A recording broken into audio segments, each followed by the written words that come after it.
friends,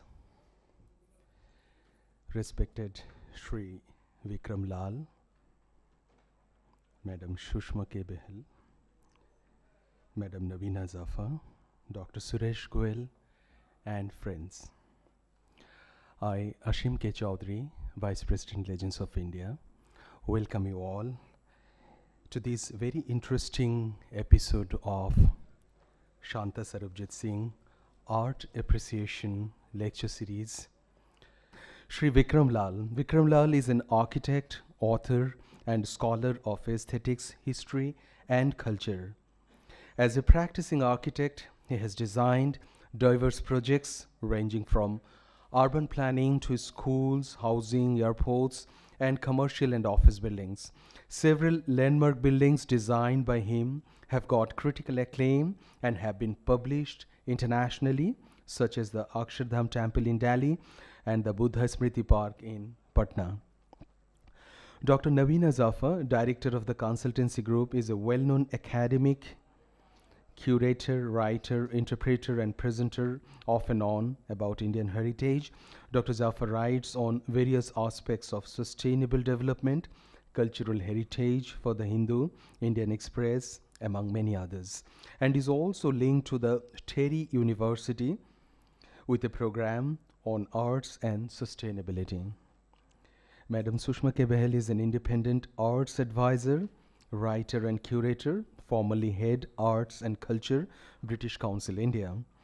She is the author of 5,000 Years of Indian Art, published in English and Chinese, and Forms of Devotion, a 2-volume book which won the Publishers Award.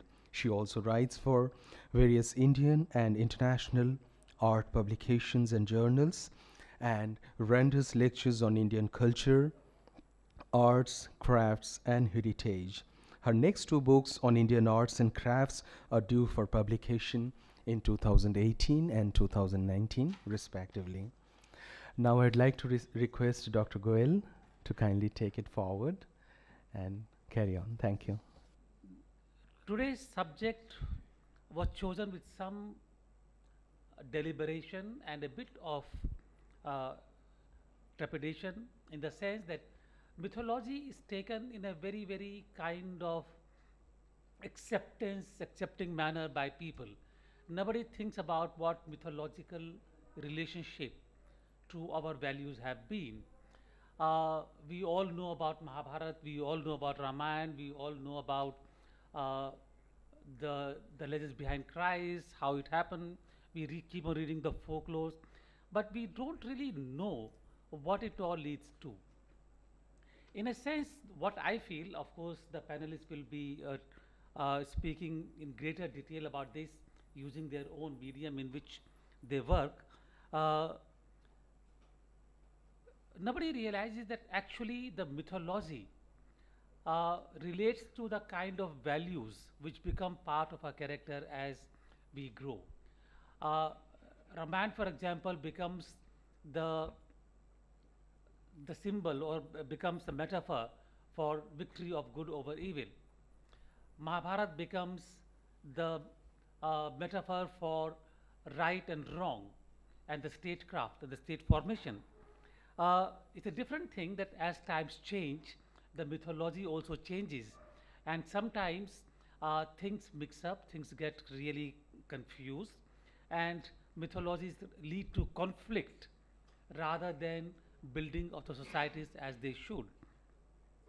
In this talk, I would now like to concentrate on the form. Myths relate to, there are 2 aspects to every myth. There's the form and there's the thought. In the West, people have focused more on form and less on thought, whereas the 2 are interrelated. Since we've already spoken about thought, I would like to talk more about the form as an interpretation of thought and ideas in this presentation. The fact is that the connect between art and faith, mythology and life transcends stylistic and ideological boundaries in India. It traverses beyond past and present, and between performing and visual arts, as you saw in the preceding presentation. And it runs across all styles, classical ranges, classical, folk, tribal, and contemporary. So I think the best way to look at it is to see it as a kind of repository of visualization of characters, pantheons, stories, which Navina has called gathas, but there are episodes and there are myths also that come from scriptures and epics. And the interpretation changes with time. As we, they are kind of relevant throughout the ages, but where we are, how we look at life, gives us a different colored interpretation of those myths. Okay, I'd like to start by thanking Mr. Suresh Goel and Mr. Dipayan Mazumdar for inviting me to speak here. 16 minutes is all I have. I have about 18 slides, lots to talk about, but I'll go very quickly and then we can discuss it.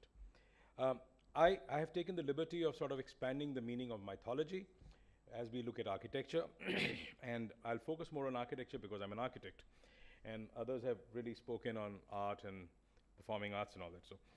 So first thing I want to say is that I think just like India has a very diverse culture, and everybody talks about India having, if one thing is true about India, the other is also equally true, the neti concept that you talked about.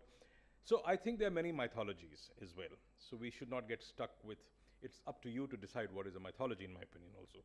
So I have chosen out of that 5 mythologies that I believe are important to us today. The first is the relationship of man or Purush in this cosmos. The second is divinity and parrot. I'll explain all of them to you. And the third is rationality, the fourth is globalization, and the fifth is environment. Now it sounds very complicated, but it's actually very simple.